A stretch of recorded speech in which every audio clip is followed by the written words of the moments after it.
The ICU waiting room never really sleeps. It just breathes different at night, slower and heavier, like it knows everyone sitting there is holding on to something fragile. And that's exactly where Evan Cross was parked at 2:17 a.m., alone on a plastic chair that squeaked every time he shifted his weight, staring at double doors that refused to open. He still wore the same tailored suit he'd closed a 9-figure deal in earlier that day, jacket folded neatly beside him like he was still pretending control mattered here. But his tie was loosened, his jaw tight, and his eyes burned, the way they only do when you've been fighting, tears you don't want to admit exist. Nurses passed by without looking twice. Families whispered prayers into phones. Machines beeped in soft, cruel rhythms. And Evan just sat there, elbows on knees, hands locked together like if he let go something worse might spill out. He hadn't been back to a hospital since he was a kid. Not since the night everything went sideways, and yet here he was again, waiting on news that could either bury him or break him open. That's when he felt a tiny tap on his knee. Not hard, not scared, just curious. And when he looked down, there she was, a little girl with uneven pigtails and light-up, sneakers that blinked blue every time. She rocked on her heels, holding a juice box like it was a peace offering. She squinted at his face the way kids do when they're trying to solve a puzzle, then tilted her head and said real gentle, like it was the most obvious thing in the world. "Don't cry, mister. You can borrow my dad." Evan blinked, thrown so hard he forgot how to breathe for a second, because nobody had talked to him like that in years. Not with honesty, not without wanting something. And he almost laughed until he realized his throat was tight and his vision was swimming. "I'm not crying," he muttered. But it came out rough and shaky, and the girl nodded like she didn't believe him but wasn't going to call him out either. "That's okay," she said, patting his arm. "Borrowing still works."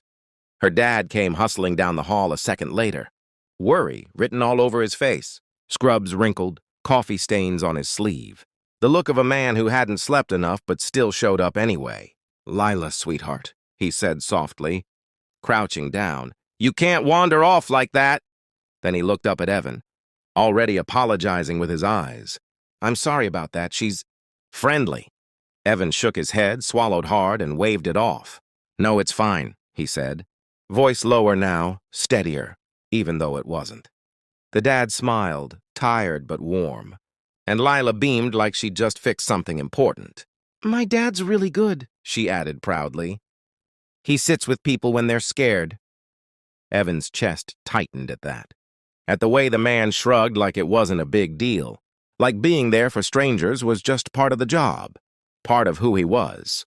The dad started to lead her away, but Evan surprised himself by speaking up, the words slipping out before he could stop them. "Hey," he said quietly. Thanks." The man nodded, simple, kind, and they walked back down the hall, Lila's shoes blinking blue with every step until the corner swallowed them whole. Evan leaned back in his chair, staring at the doors again, but the room didn't feel quite as empty anymore. And for the first time that night, the silence cracked just enough to let something human seep in, something that whispered. This wasn't just about waiting anymore. It was about what happened when someone noticed you breaking and decided to sit anyway. The clock on the ICU wall clicked over to 3:41 a.m., loud as hell in the quiet. And Evan Cross had learned every crack in the floor tiles by heart by then. Learned how the vending machine hummed before it swallowed your dollar. Learned that bad thoughts get louder when you've got nothing to distract them, which is why he almost welcomed it when Lila came skipping back down the hall like she owned the place. Blue sneakers flashing, juice box gone, now dragging a wrinkled coloring book behind her. She plopped down 2 seats away from him without asking, flipped it open and sighed like life was exhausting. "Daddy says waiting is the worst part," she said, not looking up, already scribbling a purple mess that might have been a unicorn if you squinted. Evan nodded slowly. "Yeah," he said. "He's not wrong." She peeked at him sideways. "Who are you waiting for?"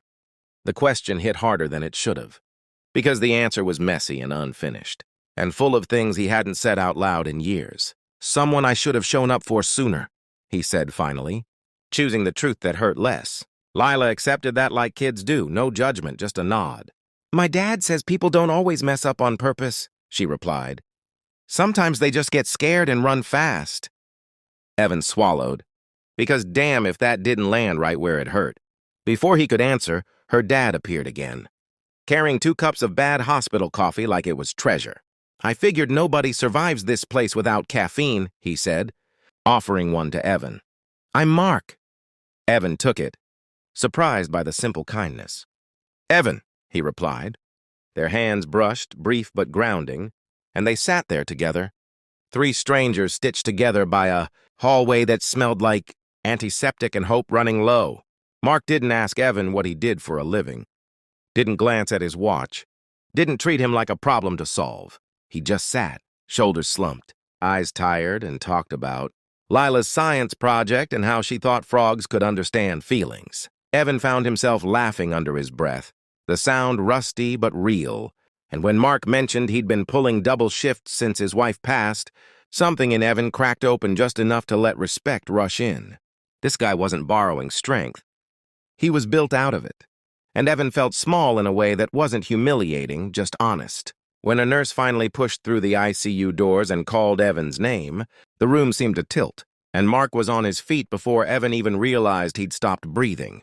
"Hey," Mark said quietly, gripping his shoulder, steady and sure, "whatever's on the other side of those doors, you don't walk into it alone." Evan nodded, throat tight, and Lila hopped down from her chair and wrapped her arms around his leg without warning, squeezing like she meant it. "Told you," she said into his suit pants. "Borrowing helps." He knelt down, right there on the cold floor, and hugged her back. Careful and awkward, but real. And when he stood up again, he felt different, like something heavy had shifted just enough to breathe around it. The nurse explained things in careful words. Progress, but not promises. Time needed, more waiting. And Evan listened, really listened, because for the first time in years, waiting didn't feel like punishment. It felt like a chance. When he came back out, Mark was still there, hadn't moved. Lila asleep with her head on his arm, and Evan sank back into the chair, exhausted but steadier than before. "You didn't have to stay," Evan murmured. Mark shrugged, a soft smile tugging at his mouth. "Borrowing goes both ways," he said. Evan stared at the ICU doors again, but this time he wasn't just watching them for answers. He was thinking about the things he'd run from, the calls he never returned, the apologies he owed, and the way a kid with blinking shoes and a dad who sat with scared people had reminded him that showing up late was still better than not showing up at all. And as the night dragged on, he realized this wasn't just about surviving what was behind those doors. It was about who he was going to be when they finally opened. Morning crept in through the narrow hospital windows like it was scared to interrupt, pale light stretching across the linoleum, and Evan Cross realized he hadn't slept at all. Not really, just drifted in and out. While the ICU doors stayed shut and his thoughts ran laps in his head, Lila woke up first, blinking like a kitten, then immediately sat upright and announced, "If today's a good day, I want pancakes," like she had some kind of contract with the universe. Mark laughed softly, rubbing his face, and Evan felt something warm flicker in his chest, because it hit him how normal they were, even in a place built for fear. A nurse came by with an update, cautious but hopeful. Words like stable and responding floating in the air, and Evan nodded through it, hands clenched, because hope is dangerous when you've been burned before. When the nurse left, Evan stood and paced, then stopped suddenly and looked at Mark. "I don't usually do this," he said, voice low, rough around the edges. "But I owe you both something." Mark raised an eyebrow. "Man, you don't owe us a thing." Evan shook his head. "Nah, you sat with me when you didn't have to. That matters." He pulled out his phone, hesitated, then typed fast, canceling meetings, rescheduling flights, blowing up the perfectly ordered life he'd built brick by brick. It felt reckless and right all at once. Lila leaned over, squinting at the screen. "Are you quitting your job?" she asked, dead serious. Evan chuckled. "No, kid, just rearranging." She nodded like she understood completely. "Good. My dad says rearranging is how you fix stuff without breaking it. That one stuck." A doctor finally came out, this time with a softer face, and said Evan could go in for a minute, just a minute. And Evan's legs felt heavy as he followed, heart slamming like it wanted out. The room was quiet except for machines doing their steady work. And the person in the bed looked smaller than he remembered, fragile in a way that stripped all the excuses bare. Evan swallowed hard, took a breath, and said the things he should have said years ago, apologies tangled with gratitude, promises he wasn't sure he deserved to make but meant anyway. And when he stepped back into the hallway, eyes burning, Mark was there without a word, just a hand on his back, solid and grounding, like a reminder that falling apart didn't mean you were done.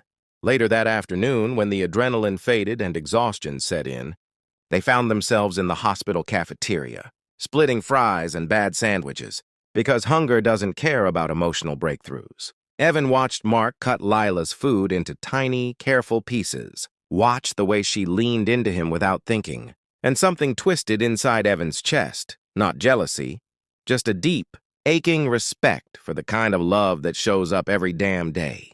"You're good at this," Evan said quietly. Mark shrugged. "I screw it up plenty," Evan smiled. "Still show up?" Lila looked between them. Fries paused midair.